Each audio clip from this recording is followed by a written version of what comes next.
Shalom, saudara sekalian. Bagi saudara yang di Indonesia, selamat pagi. Yang di Australia, selamat siang. Ya. Di tempat lain, selamat sore. Ada yang selamat malam, ada yang selamat dini hari. Ya. Salam sejahtera bagi saudara-saudara sekalian. Saudaraku, saya sudah menyinggung kemarin bahwa kita ini seperti orang yang sedang antri.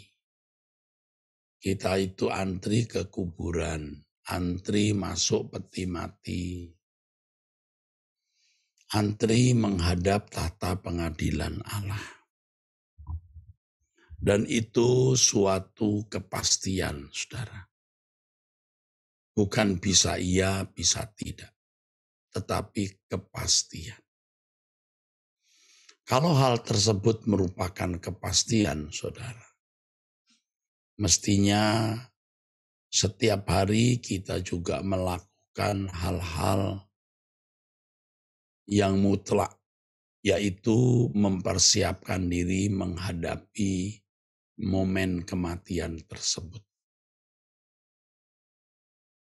Pikiran kita harus selalu diarahkan kepada hal tersebut.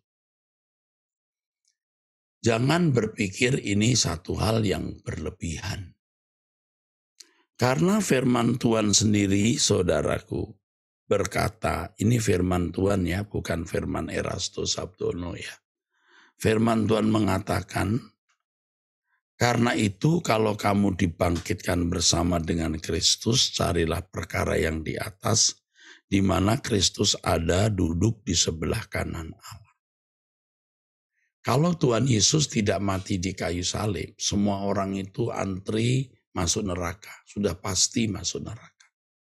Tidak ada perhitungan lagi, tidak ada pertimbangan lagi. Tetapi dengan Tuhan Yesus Kristus mati di kayu salib, maka ada peluang untuk tidak masuk neraka.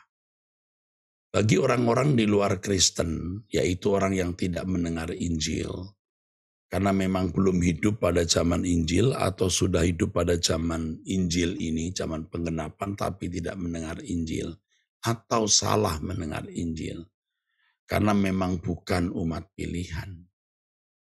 Mereka dihakimi menurut perbuatan, dan jika mereka mengasihi sesamanya seperti diri sendiri, mereka bisa masuk dunia yang akan datang.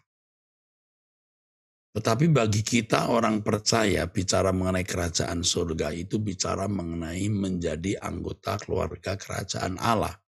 Kita masuk istana Allah Bapa. Istana Tuhan kita Yesus Kristus, di mana kita dimuliakan bersama dengan Tuhan Yesus. Itu benar-benar wow.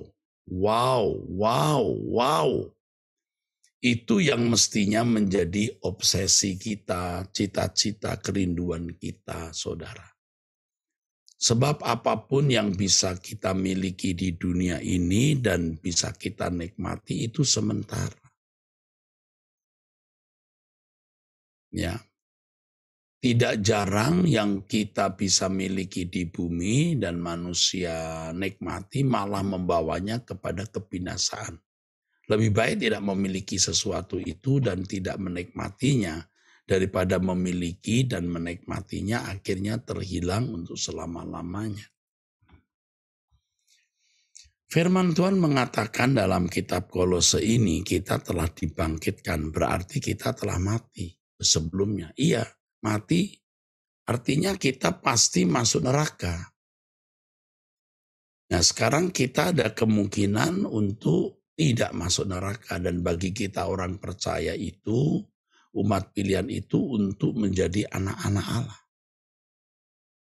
Nah saudaraku, maka firman Tuhan mengatakan di ayat yang berikutnya, pikirkanlah perkara yang di atas bukan yang di bumi. Loh, bukan yang di bumi.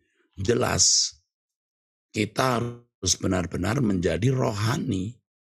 Bukan yang di bumi, coba saudara. Jadi fokus kita memang perkara yang di atas. Di ayat berikutnya, ya, sebab kamu telah mati dan hidupmu tersembunyi bersama dengan Kristus di dalam Allah. Jadi memang hidup kita itu ada di dalam persekutuan dengan Tuhan Yesus untuk melakukan kehendak Bapa semata-mata. Bukan untuk melakukan kehendak siapapun. Kehendak Bapa semata-mata.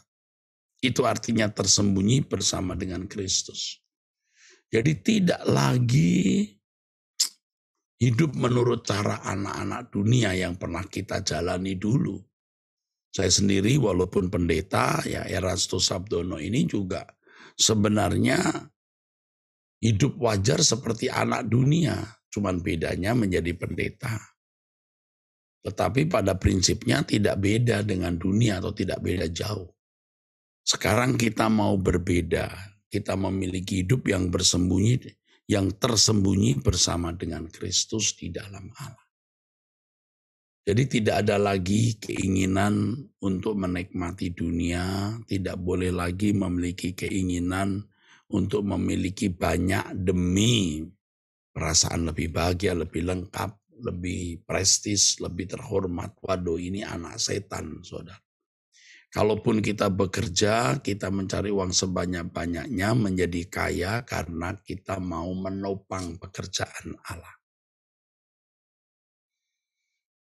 Jika tidak demikian, saudara nanti menghadap Tuhan akan sangat menyesal dan ketakutan. Saudara tidak melayani Tuhan, melayani diri sendiri. Itu standar dunia, standar anak Allah, hidup hanya untuk melayani Tuhan. Apabila Kristus yang adalah hidup kita, jika kita hidup dalam persekutuan dengan Tuhan Yesus, ya artinya menjalani hidup hanya untuk menyenangkan hati Bapa. Jika Kristus menyatakan diri kelak, kamu pun akan menyatakan diri bersama dengan Dia dalam kemuliaan.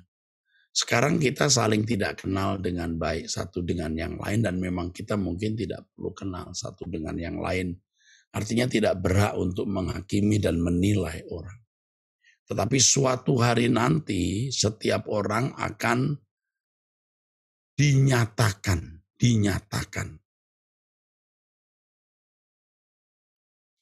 Akan dinyatakan. Siapa kita masing-masing, berapa nilainya. Itu nanti baru akan dinyatakan. Itu nilai kekal, itu nilai abadi kita. Dan itu yang mestinya menjadi fokus kita, perhatian kita. Hari ini saudara bukan orang yang dikenal orang lain, artinya bukan orang ternama. Tidak masalah. Hari ini saudara orang miskin, tidak masalah. Anda bukan orang yang berpendidikan tinggi, tidak masalah. Anda orang yang memiliki nama buruk, Anda di penjara misalnya sekarang, nama Anda rusak di koran-koran, ya.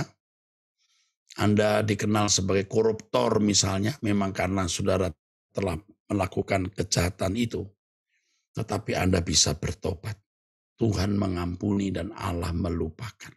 Setelah itu jangan korupsi lagi. Ayo hidup suci. Saudara mungkin terpenjara karena berkelahi, memukul orang, merampok, atau melakukan pelanggaran pidana lain. Nama Anda buruk dan memang Anda buruk. Dengan karakter buruk, dan pasti Anda juga tidak minta jadi orang buruk seperti ini. Tidak pernah bermimpi dan bercita-cita masuk penjara, dipermalukan dan lain-lain. Tetapi keadaan telah mengarahkan Anda ke situ dan Anda memilih itu. Sekarang jangan memilih yang salah lagi. Bertobat, minta ampun, Tuhan melupakan dosa-dosa saudara. Dan jangan berbuat dosa lagi. Mulai sekarang, saudara memulai hidup baru di dalam Tuhan. Melakukan apa yang firman Tuhan katakan, hidup tersembunyi bersama dengan Kristus. Hidup hanya untuk melakukan kehendak Bapa. Jikalau Kristus datang kembali, Anda akan diangkat. Anda akan dimuliakan bersama dengan Tuhan Yesus. Orang-orang bingung, heran. Loh, ini kan si koruptor gitu. Loh, ini kan orang yang pernah membunuh, merampok dan lain-lain. Kok bisa loh dimuliakan bersama Kristus? Kenapa tidak bisa? Penjahatnya di samping salib Tuhan, itu kemungkinan penjahat politis, bisa kok dibawa ke Firdaus. Siapa Saulus, orang jahat yang kemudian jadi Paulus? Tuhan mengampuni, Tuhan melupakan, dan Tuhan bisa memulihkan. Jadi mari yuk kita fokus ke langit baru, bumi baru. Tidak boleh ada fokus lain. Begitu saudara fokus ke lain, saudara pasti berkhianat kepada Tuhan. Jangan berkhianat kepada Tuhan. Mungkin Anda tidak berkhianat kepada gereja, Anda tidak berkhianat kepada pendeta, Anda tidak berkhianat kepada organisasi, tapi Anda berkhianat kepada Tuhan. Kalau saudara mengarahkan diri kepada yang lain, bukan ke langit baru, bumi baru. Ya, saudaraku sekalian, itu pesan Tuhan, itu suara Tuhan bagi kita hari ini. Nanti sore 6:30 di Truth ID, saudara akan mendengar firman Tuhan yang berjudul Pertaruhan. Natal Sekolah Tinggi Teologi Ekumene yang beserta atau seiring dengan suara kebenaran. Pertaruhan. Oke, sekarang mari kita angkat tangan. Bapa, kami serahkan hidup kami dalam tangan-Mu, keluarga kami juga orang yang kami kasihi. Kami percaya kepada Tuhan, percaya saja. Terima kasih Bapa dalam nama Tuhan Yesus Kristus. Amin, amin. Baik saudaraku sekalian, ya, sampai jumpa, Tuhan memberkati.